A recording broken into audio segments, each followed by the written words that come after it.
জনগণ যখন দিশেহারা ছিল স্বাধীনতা সংগ্রাম কিভাবে হবে, তখন মহান স্বাধীনতার ঘোষণা শহীদ রাষ্ট্রপতি জিয়াউর রহমান এই চট্টগ্রামের কালুরঘাট বেতার কেন্দ্র থেকে স্বাধীনতার ঘোষণা দিয়েছিলেন।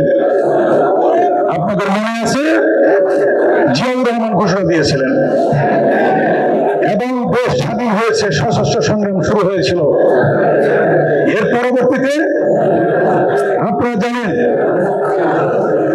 বিএনপির চেয়ারপারসন দেশনেত্রী বেগম খালেদা জিয়া দাঁড়িয়েছিলেন যখন স্বৈরাচার এরশাদ ক্ষমতা দখল করে গণতন্ত্র পুনরুদ্ধারের জন্য বেগম খালেদা জিয়া দীর্ঘ 9 বছর আপসের নেতৃত্বের মধ্য দিয়ে এবং ছাত্র গণ-অভ্যুত্থানের মধ্য দিয়ে দেশনেত্রী বেগম খালেদা জিয়ার নেতৃত্বে এদেশে গণতন্ত্র পুনঃপ্রতিষ্ঠা হয়েছিল।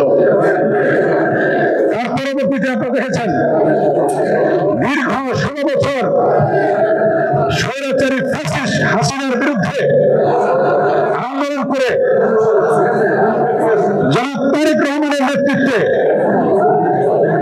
তিনি বলেছিলেন যে দেশ যাতে কোন পথে ফয়সালা হবে, রাজপথে। তার সেই সুদূর প্রসারী চিন্তার কথা রাজপথে ফয়সালা হয়েছে এবং দেশ নতুন ভাবে আবার জনগণ কথা বলার অধিকার পেয়েছে, ভোটের অধিকার পেয়েছে। আপনারা জানেন শহীদ রাষ্ট্রপতি জিয়াউর রহমানের দেশকে একটি আধুনিক বাংলাদেশ, একটি স্বনির্ভর বাংলাদেশ করে গড়ে তুলতে চেয়েছিলেন।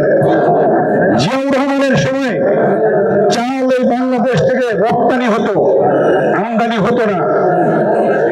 আর সেই বক্তব্যকে বুকে ধারণ করে বিএনপির ভারপ্রাপ্ত চেয়ারম্যান জনাব তারেক রহমান বলেছিলেন একটি উদ্যোগ, একটু চেষ্টা এনে দেবে সচ্ছলতা, দেশে আসবে স্বনির্ভরতা। সেই জিয়াউর রহমানের স্বনির্ভর বাংলাদেশ, খালেদা জিয়ার স্বনির্ভর বাংলাদেশ এবং তারেক রহমানের স্বনির্ভর বাংলাদেশ ইনশাআল্লাহ আগামী নির্বাচনের পরে আবার এই বাংলাদেশে প্রতিষ্ঠিত হবে ইনশাআল্লাহ।